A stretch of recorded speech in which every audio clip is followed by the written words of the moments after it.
Hello, and welcome back to Key Comic Universe.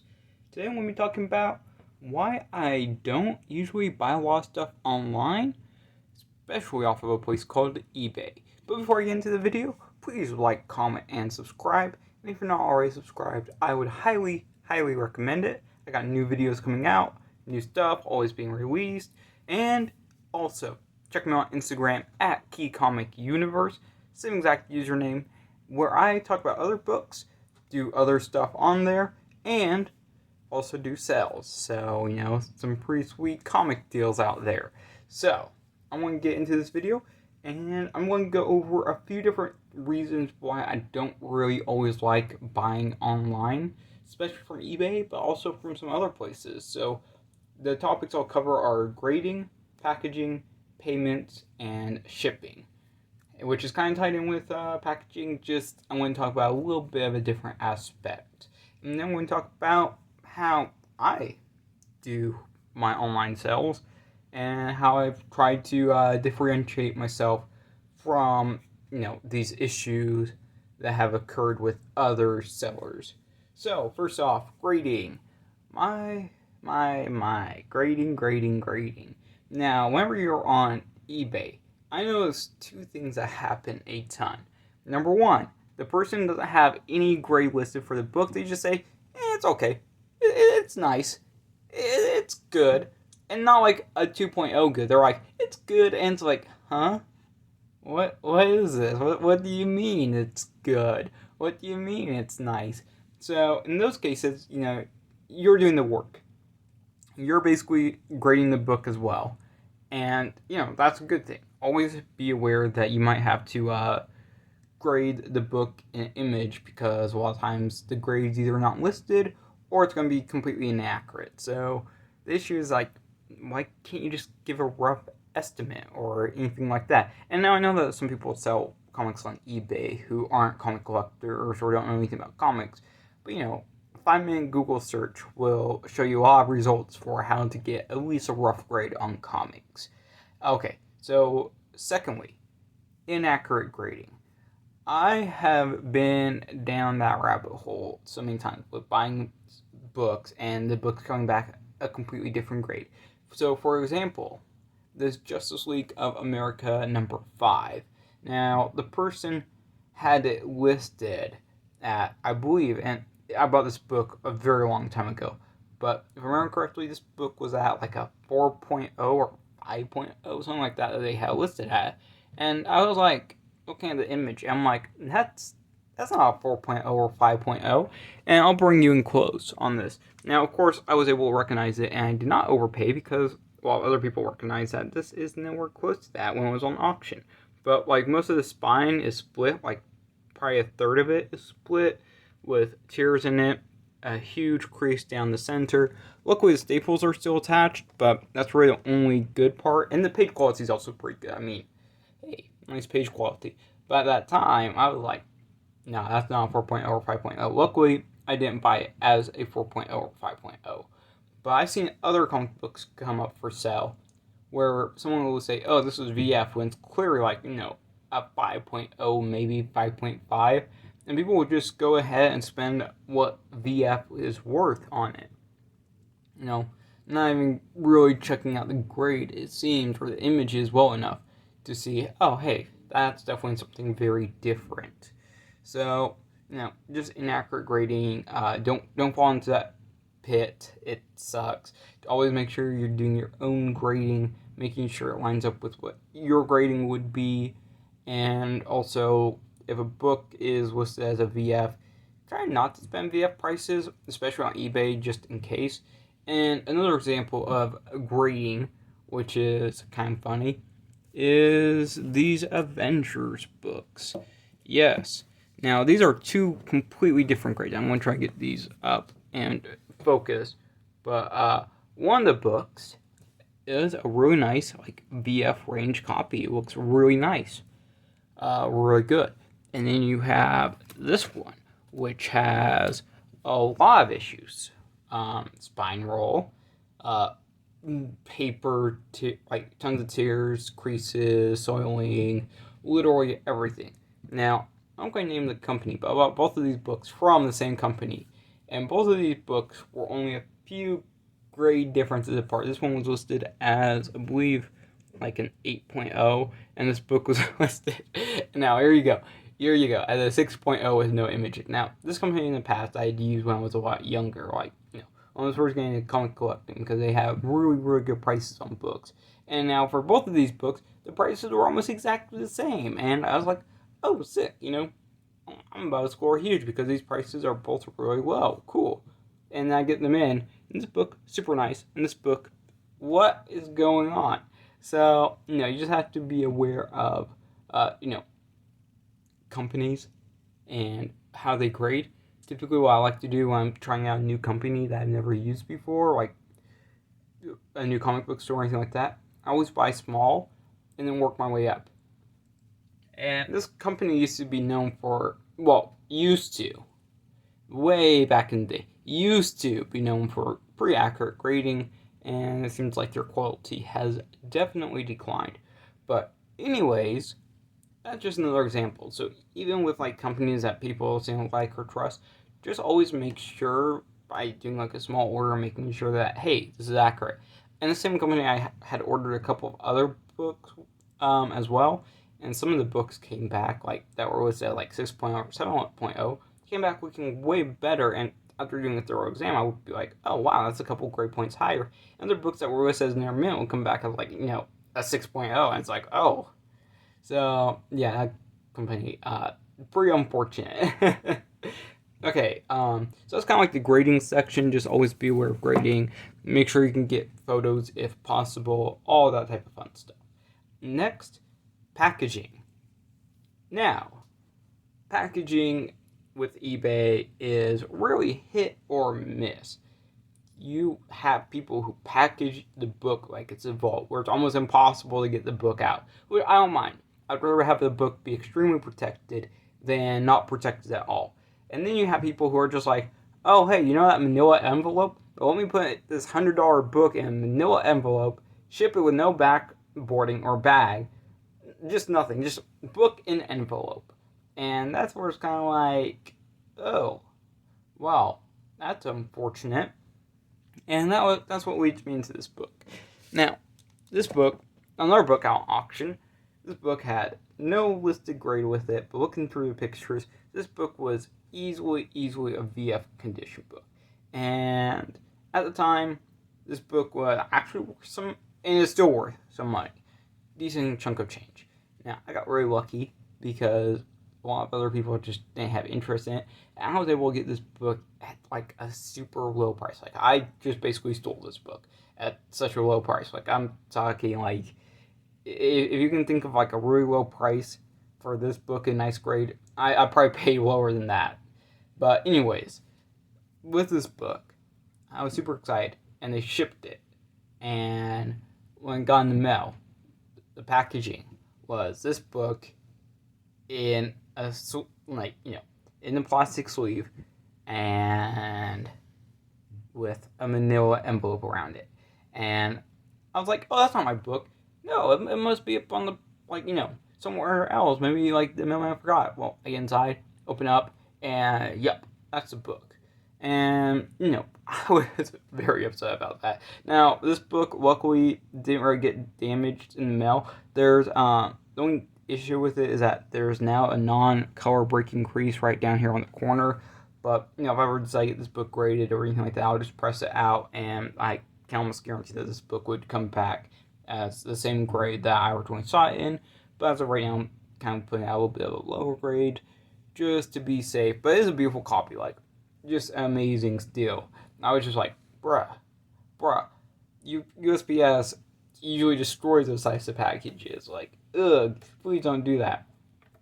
Okay, and I'm going to skip over payment for right now, but I'm going to talk about shipping time. And this book, and that comes back to this book as well.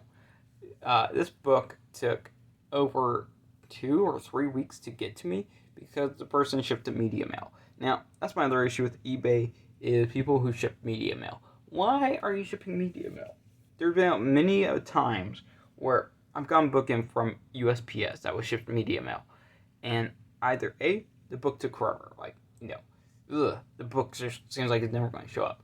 Or the book shows up and the USPS person is like, oh, hey, this is a comic book. It was sent media mail. Now you're going to have to pay for the full price of shipping, which usually they go with, well, every single time, anyways, for me, they've done USPS priority, which now I'm paying like $16 to $20 for like just in fees for someone else shipping media mail. And I go out and reach out to that person and hope that they're willing to reimburse the difference. And it's just a pain. It just sucks. Like, come on, don't ship media mail. Like, first class, cool with me. I don't mind if you ship 1, 2, 3, whatever books it may be in first class. That's awesome. First class is cool. Priority, totally cool with me. Hey, priority is usually the best way to ship books. UPS, cool. Yeah, I'll take UPS. They're not too bad. USPS ground. If I'm thinking of the right terminology, that's fine with me. FedEx, yeah, FedEx, cool with me. But anytime you use media mail, it's like, oh, this person clearly put in like pretty much zero effort, and it's almost always the media mail packages that have horrible packaging. Like, it seems like people who ship media mail just put zero effort into getting the book out. They're just like, yeah, who cares if this book gets damaged? Who cares if this person spent like $100, $200, $300? Who cares? The book gets to them. Yeah, if it's in rough shape, that's fine. Who cares? So yeah, that's my other issue. Is just, and then sometimes on eBay it'll be listed as like better than media mail or even priority, and the person still ends up shipping it media mail. It's like, huh? This just sucks. But yeah, that's just kind of my thoughts on it. Something that I'm always worried about. Typically now I look for someone with really good feedback, and where they're not like comments on their, or not comments, but feedback saying, hey, this person ships media mail. Because I'm not going to deal with that. And then there is finally payment. Now, luckily, eBay has it super streamlined where you can pay as soon as you win or buy the item, or you can get combined shipping or request a combined total, whatever it may be. And typically that's really easy. But you get out onto and this is why I typically use Instagram. You get out on Instagram or Facebook Marketplace or anything like that, and all of a sudden payment becomes a very different beast, because most of the time you're dealing with people asking or saying, hey, I prefer friends and family, or people saying I only take goods and services. And if you're not used to the terminology, it can be a little bit confusing because PayPal and terminology.